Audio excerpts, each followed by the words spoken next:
So wait, there was just like capybaras there? Are they Mm-hmm. native or was there just like a capybara farm? It was just, I don't know if they're native to the area, but it Mm-hmm. was just a farm for with capybaras, and they're like huge. Like that ottoman, Mm-hmm. like I think a little bit higher than that, but like the size of them, they're like massive rodents Oh my basically, and gosh. their fur felt like straw, and they were just so chill. They would just sit there and eat, and you'd feed them another frond, and they go crazy a little bit, and then they Uh-huh. eat more. It was just so interesting. Like I've heard of them, but I Mm-hmm. always just imagine them to be like small. Yeah, I feel like in my mind I'm like maybe like a small dog like this big, Oh no, but no, they're bigger than that. like I a like pig not size? like a super big pig. Like if I was compared to a dog, like a border collie. Oh my god, I if I was saw a border collie that's size rodent, I would probably like I lose my crap. I might be misremembering them. I just remember them being so they're So much bigger, so dense. dense. Thank you. They That's were so so dense. I might be misremembering them to be a little too big, but just I just remember being so surprised by their yeah, size. that's so cool. Yeah. Okay, so did you travel outside of Taiwan at all while you were there? No. No, my visa. I thought at first it said like um only entry and then exit. Later I reread it, but also I other only other place I would probably go to would be like Sydney, Australia, because I have a friend out there. But I don't have that kind of money. The only Yeah. money I had was to get there, and I'm gonna stay there. Right. But I did travel to Japan after Taiwan because one of my aunts came to like meet me there because we Okay. were there already. So she was like, "Let me just meet you there and let's go to Japan," because we always wanted to do that. Uh-huh. But yeah, That's very cool. I was really happy about that too. Yeah. Do you have any interesting study abroad stories you'd like to share? So the stories that I enjoy is also just enjoying the time I spent with like the roommates. Like Right. we all got really close. We all hung out more, and I feel like I was like influencing one of our roommates more than everyone else because Okay. we would like I don't want to say fight, we will bicker. Like we learned to Yeah. just mutually bicker and enjoy it. And at first when she got there, she was like very like quiet and very like soft and very sweet. And by the end of the program, I got her even cursing at me, which I was kind of like proud of. I was like, "You're growing up. I'm so happy for you. Like you're fighting back." But like, oh, actually, yeah, the night markets. Night markets. Yeah, so I think there's around like five near this major city, or like five major ones, but it's literally just like an alleyway of different stalls, either in like the stores themselves, or Mm-hmm. even like in like a kiosk in the middle, where Mm-hmm. you would walk one way and walk the other, and there would just be these different types of food. Each stall would have their own specialized food, to the point where even we went to a stall that had two Michelin stars for their quality sausages. Okay. Yeah, That's not what I would expect. exactly. I didn't expect that either, but it was so good. And like you can get anything. You can get guava juice at one stall. You can get there's like the Japanese like little octopus pancakes, I think, Uh-huh. or little egg bites, or even the stalls that just had like knickknacks, or what's the word? Knickknacks, or like clothing, jewelry, shoe stores, and it would just be so lively every night. Mm-hmm.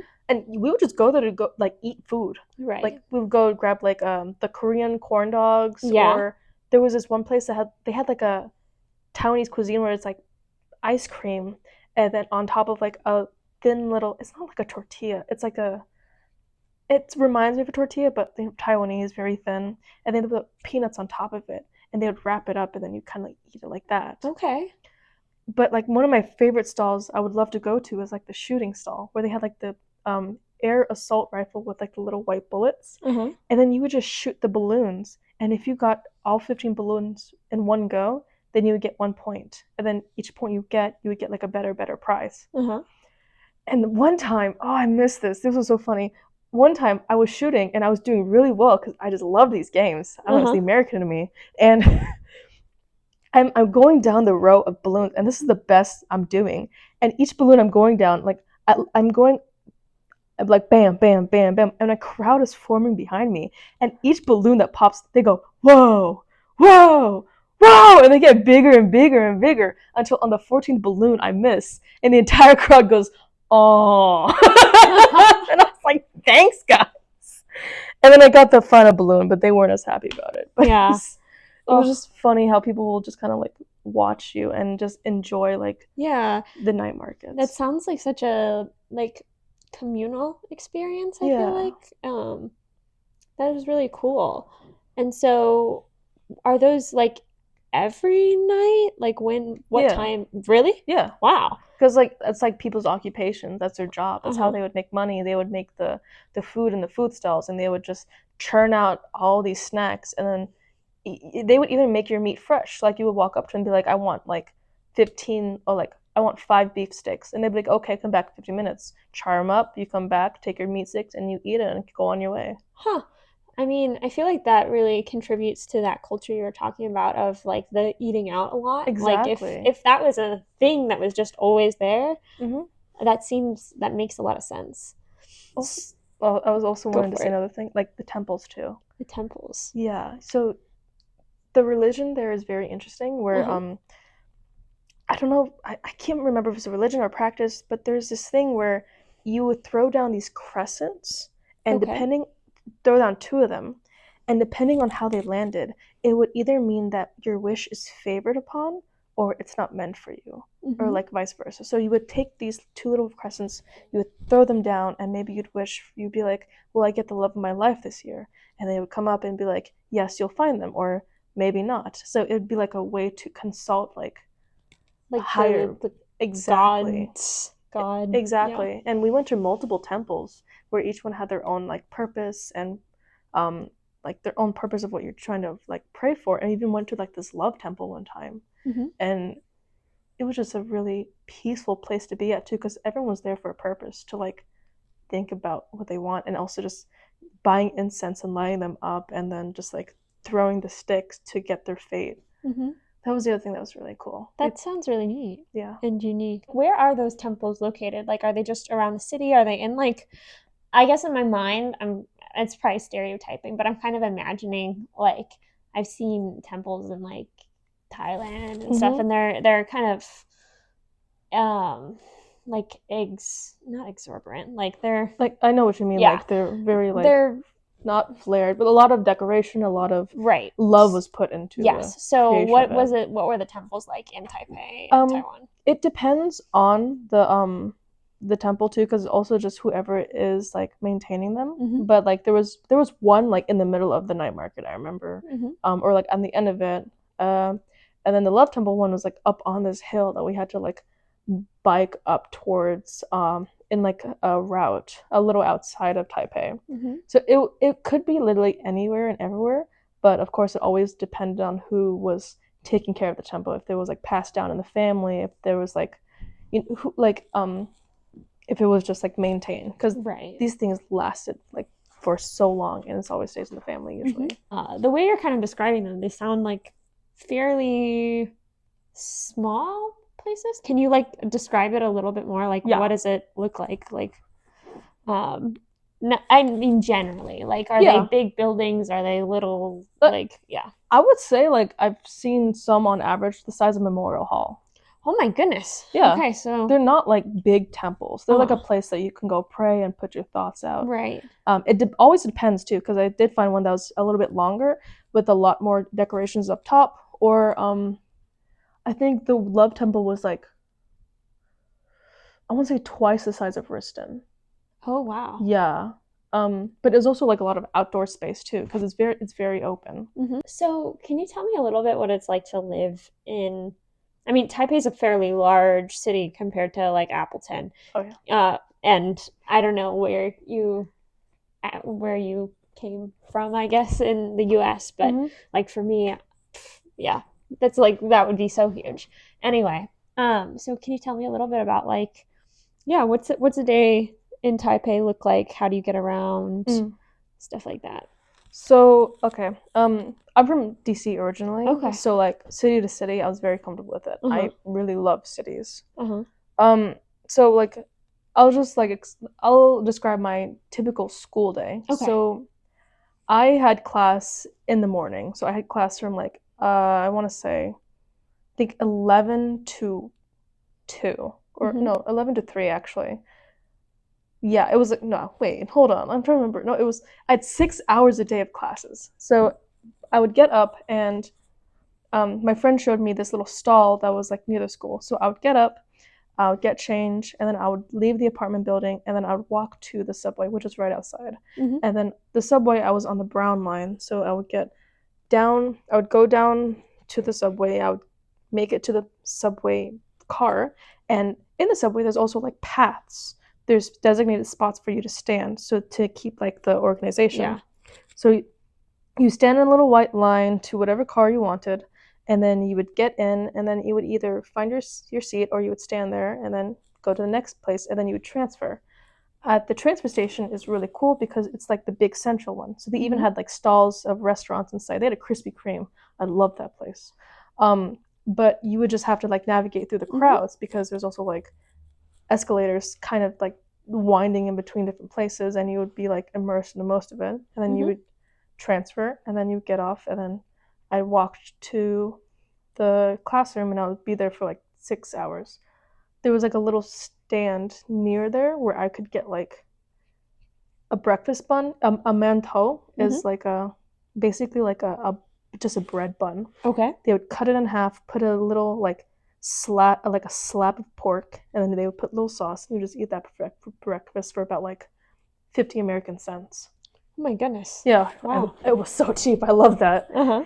Eat that, take the break, go to the vending machine, eat the little snacks from the vending machine. It also would be like a little puff thing. Then I would leave and then go do my own thing, where I could either go to the local shops near the school, and it was very most of the shops were so small. Like, I would even say like the lobby of Memorial. Yeah. A shop could be that size or half that size. Wow. And it was kind of easy to maintain too, because you would go in, buy a little thing, come out, give them the money, or there was a lot of arcades too. Interesting. I never took full advantage of them till the end of the program. But Yeah. They had such good games. Like, I remember leaving, coming back, seeing the same people there for like 12 hours. Oh my gosh. That's how crazy like the games were. But you'd walk around, probably go to 7-Eleven because that's where I usually get my food, get a sandwich, get milk. Milk teas or something, and leave. Or you would go to like a milk tea actual shop. Like, those are so common. And you could even, I'm sorry, I'm talking so much about this. I miss Taiwan so much. That's exactly what the point of this is, just to hear all the things that you love. And like bubble tea is what we have here. Yeah. It's so like, we even went to the original shop in Taichung where they first made the first bubble tea. Oh my gosh. Like, it's so popular there. Yeah. Anyway, sorry. Life in Taipei in this normal day. I would go home, honestly, just to rest, be in my apartment, do my little work, and then when I get hungry, then I would talk to my friends, be like, hey, where do you want to go eat? We would converse, look at the local restaurants, then we would leave, go to the restaurant, and then we would look at, this is like just a normal, typical day. Like, it's like, there's not really any different between here and there, except for the fact that you would eat out so much more, because it's so easy, it's so convenient. Yeah. Interesting. But yeah. That's really neat. So are you still in touch with any of your roommates? Actually, like, they're like the only people that I've been able to keep in touch with. Yeah. Like, program wise. Yeah. I mean, they had a meeting last week, and I've been kind of missing the meetings because I feel bad. I forgot my Chinese. But like, at least they still talk to each other. I still send memes to my roommate Lydia every now and then, which is amazing. Yeah. No, I feel that way. It's been a lot easier to keep in touch with my roommates than anyone else from my program. Yeah. But I like social media for that reason, because sometimes I'll see like something pop up on one of their stories, and I can like slide up on it and be like, oh my gosh, looks so cool. Yeah. Miss you, kind of thing. But yeah. So did you have any significant like reverse culture shock coming back? Were there any things that were like really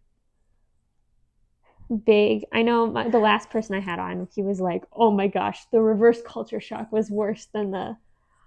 I just remember being so sad. Yeah. I didn't have 7-Eleven anymore to live off of. It was so nice and clean, because the 7-Eleven near I always associate 7-Eleven being so dinky and gross, and like, that's where you go to die. No, no, in Taiwan is where you go to live. Like Yeah, it's fantastic. that's super cool. But I think that's like some of my biggest sadness is Hmm. like that. Also, the lack of green space.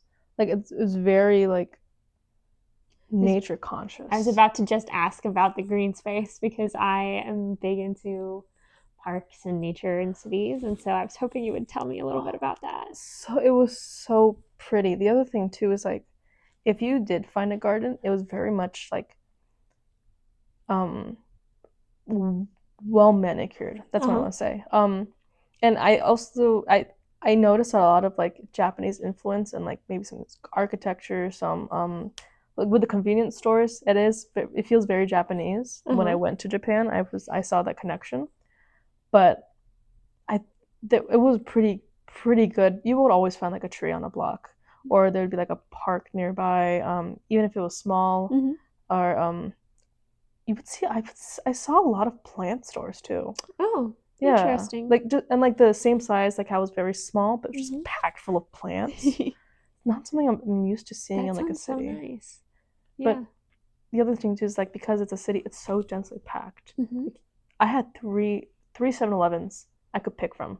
Oh my gosh. So I would like pick my favorite, or be like I would go to one and I would go to the other, so they didn't like see me come twice, or like it was so easy to walk around because Uh it was huh. so densely packed. There was so many options that you could choose from. You just had to like travel. Kind of building on the density of that area. What was, I mean, it sounds like there was pretty fair public transit, but was there also a lot of cars? Oh Like, yeah, yeah, what was that kind of like? uh, Is it, cars all the time. yeah. Um, I mean, it's as city as you can imagine.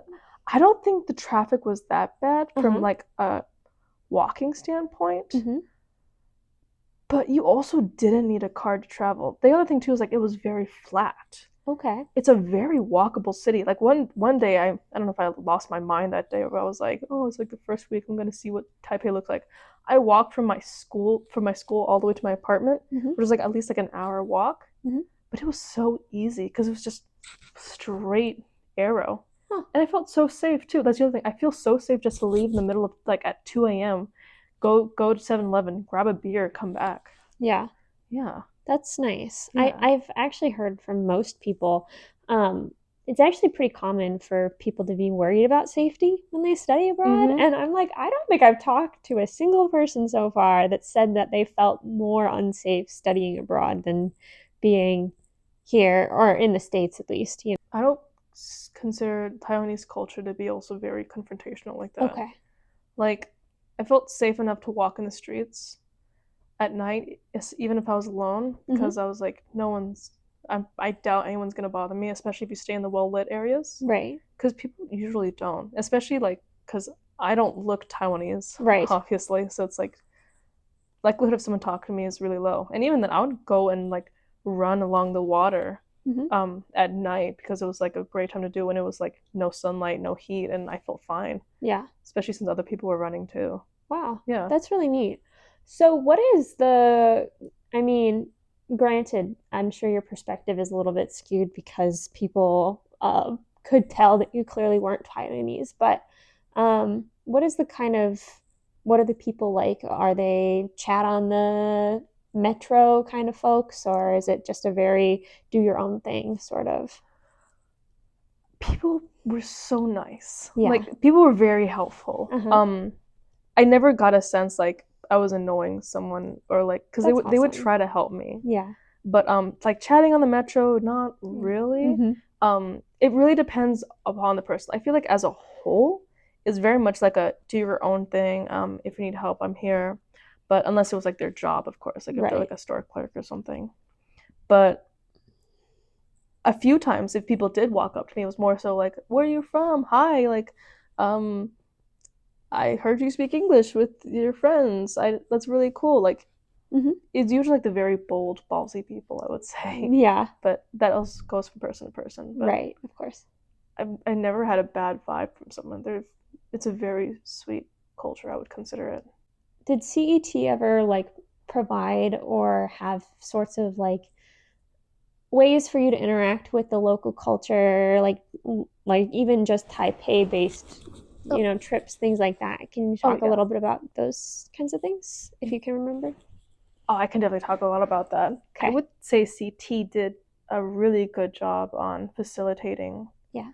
opportunities for students to interact with culture, Hmm. the local culture, to go to local lessons, to do random activities, and you even supposed to have like a little like Taiwanese friend, Hmm. like a liaison, like someone who's learning English is working with you, a student who's learning Taiwanese, and you could like go on like outings with each other Yeah. to the point where they even give you like they would CET would willingly refund you up to a certain amount of money if you could prove that this outing was with your partner and it was like, for you to talk to them, to Uh-huh. also save money too. Like they want you to succeed Right. so much if you are willing to put in the work and are able to keep up with like the rules and regulations. Hmm. Like I did a Taiwanese dancing class, Oh. which was really fun.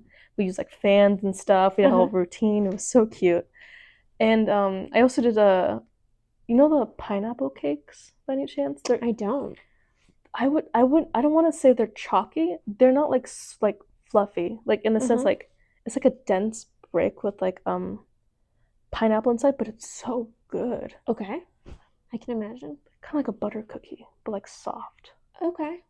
And I even took a class where they taught us how to make that. That's so cool. Yeah, I it was delicious Yeah. too. And you just make like this whole box of it because also pineapple cake and moon cake are very like their tradition and like certain holidays and stuff. Uh-huh. That's really cool. Yeah, And so did you go in the fall or the spring? fall. Fall. So did were you there for any holidays? Yeah, there was like a fall festival. We Uh-huh. were traveling at the time.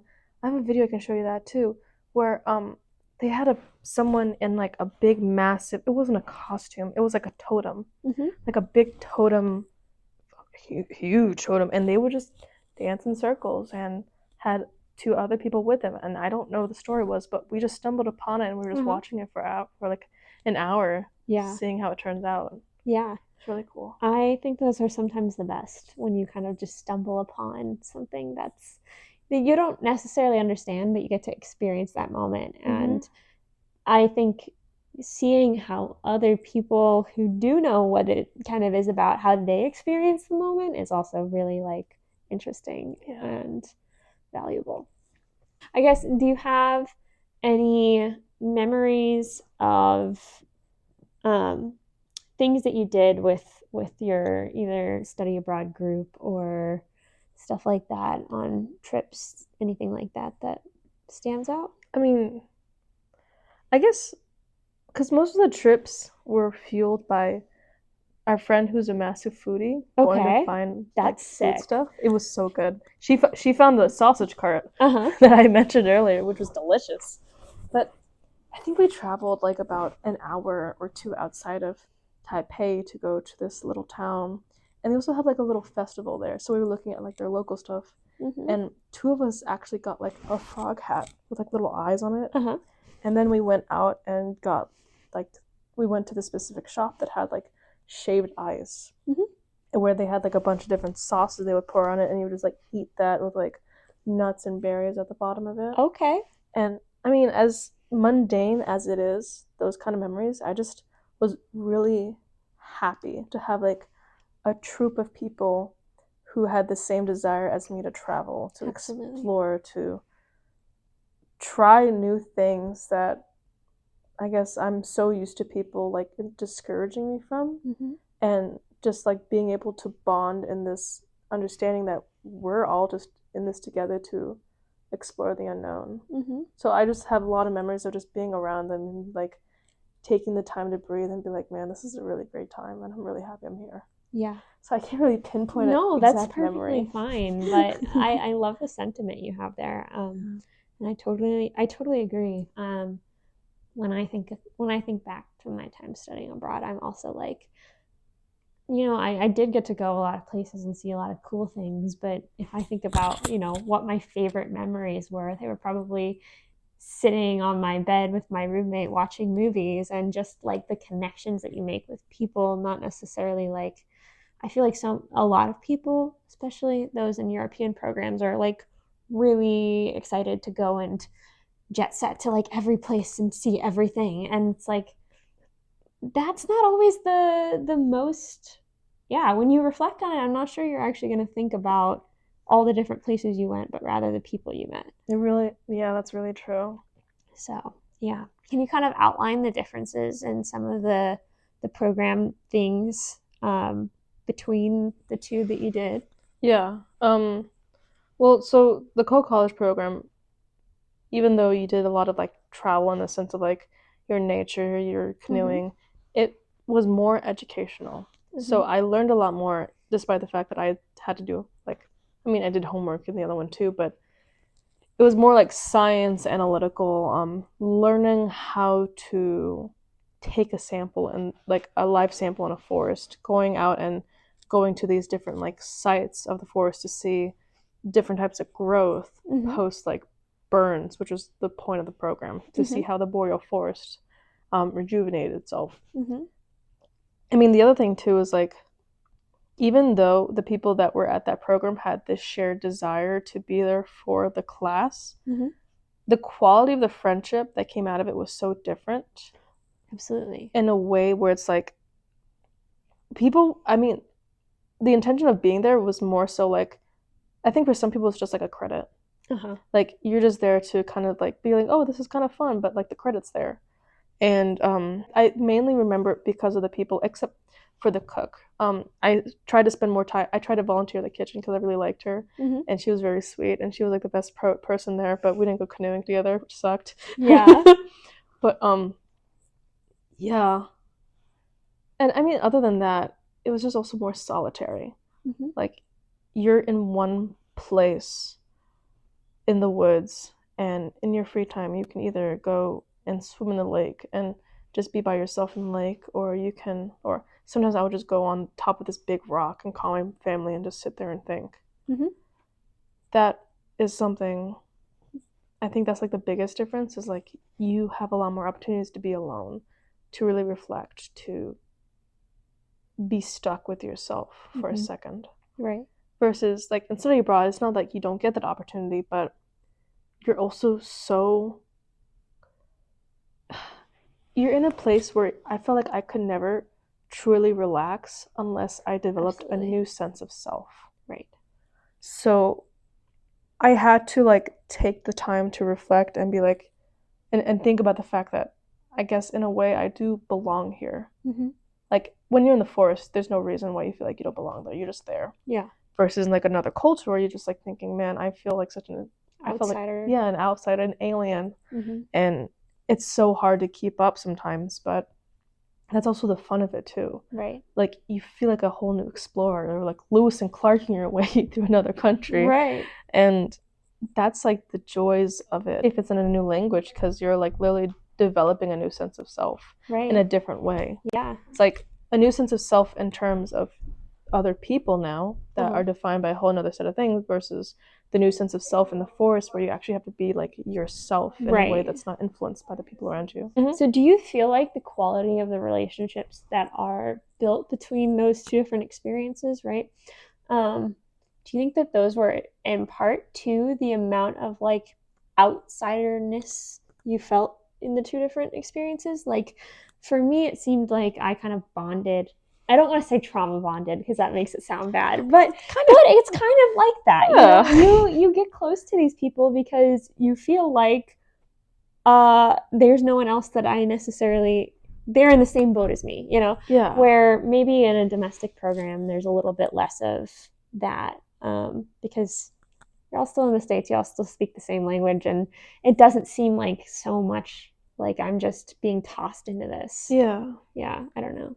I mean, that's an the thing that I think about when you said that question is also what ties us all together too. Right. Like science is what I would consider the co-college, and the forest part where you kind of don't need other people for that. That's not like a very social thing where it's like you're making that connection versus a language, Right. which is also involved in like cultural like retention, and also like what's the word, integration, where I feel like there's also this like desire to keep holding on to like each other, because also you guys are coming from a similar place. Right.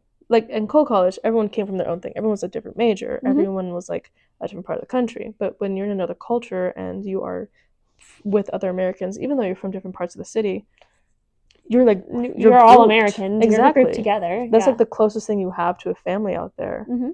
But I think it's also just this desire to keep talking to people because you've also like have this shared desire that you all want to grow together and like Mm-hmm. continue a lifelong project. Yeah. Like a language, like Right. especially Mandarin, coming from like a Western way of thinking, trying to adopt a Eastern thinking brain. Yeah. That's such a good and deep. Oh my gosh. This is so philosophical. I'm not sure this podcast has ever been this philosophical. I'm sorry. I love it. I'm so into it. As you can see, these programs changed me for the better. I mean, clearly, I mean, I don't speak any Mandarin, and I'd be like, you know what? Maybe we should check it out. Would you say that you felt like you grew more from one program to the other? No, not at all. Not at all. A lot, so much so. I grew up in many ways than one Mm-hmm. because obviously I was in different points in my life. Like college forced me to be okay alone, Mm-hmm. which is something that really helps long run wise. Right. And then studying abroad, let's say I want to say it built my self-efficacy. Absolutely. Because I love traveling. Mm-hmm. I mean, a lot of people love to travel, but there's also this fear of traveling alone, where it's like, am I gonna make it? Mm-hmm. And to be fair, I did get a lot of cushioning from CET, which I'm so grateful for. Absolutely. But it also gave me this like trust in myself. Mm-hmm. That if I wanted to, I can. Right. And especially not just like traveling abroad, but also like being able to speak Mandarin. Like I know if I go back to Taiwan, I'm gonna feel a lot more confident than I did the first time. For sure. And it just might help my language if I can continue pursuing that. Or even if I go to mainland China, it's gonna be a little different. Yeah. But I'll still have like that. It's at least it's something. Right. Absolutely. So I mean, it's just mostly the self-efficacy part, which of course contributes to everything else. Cool. Yeah. That is. I feel like people underestimate how transformative study abroad is going to be on you as like a person. Like honestly, I did learn quite a bit educationally speaking, but I learned so much more about myself as like a person studying abroad than education wise things. I think the other thing too is like you're forced to be around so many different people that you learn to reflect about yourself in a way that you couldn't have before. Yeah.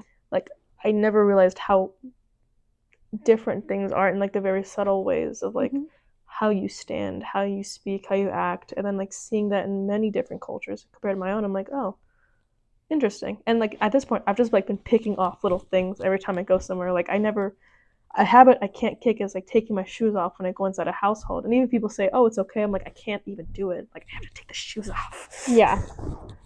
Yeah, no, I totally agree. So the last thing I normally like to end with is if somebody asked you, should I study abroad? Why would you tell them yes or no? I would tell them absolutely, because right now we're in the time of our lives where we have a lot of flexibility in what we can do. Like probably in a decade, the fact that I studied abroad in Taiwan won't matter to like the pursuit of my career. It won't matter to like if I get into a relationship. Hell, if I get married or something like that won't matter. But at the end of the day, it's like an experience that I will always have with myself and like an enjoyment. And it not only like taught me a lot about myself, but about my role and my potential role in everywhere else I will be in. And I say absolutely do it now because we get a lot of cushioning as students. Like when I went to Taiwan, I got help with housing. I got help with financial stuff. My financial aid went through Lawrence. Like this is the best time to do it because if you're older, you have to think about all that on your own. You have to think about travel on your own, housing, food, medical care, visa applications. I still had to do that, but but I didn't have to worry about very Medicare. Guided. Yeah, I could just go see a doctor. Like that's why I think if you feel like you want to do it now because you get a lot of help now, which you won't have as an adult. Right. So take advantage of the resources. Cool. Okay, and then last thing, I always give people a chance to kind of shout out things they do on campus, anything that you want to like promote if you Oh want to throw goodness. anything out there. I mean, I used to be part of the Luna group just because I'm You so should busy. check out Luna. They're an awesome org. Yeah, a lot of representation for like local indigenous populations as well as anyone else that is indigenous in the school and just needs the community. Mm-hmm. It's I really like it. Thank you for chatting with me. Thank you for having me. I Yeah, appreciate of this. course. And we'll see you next time on Beyond Borders.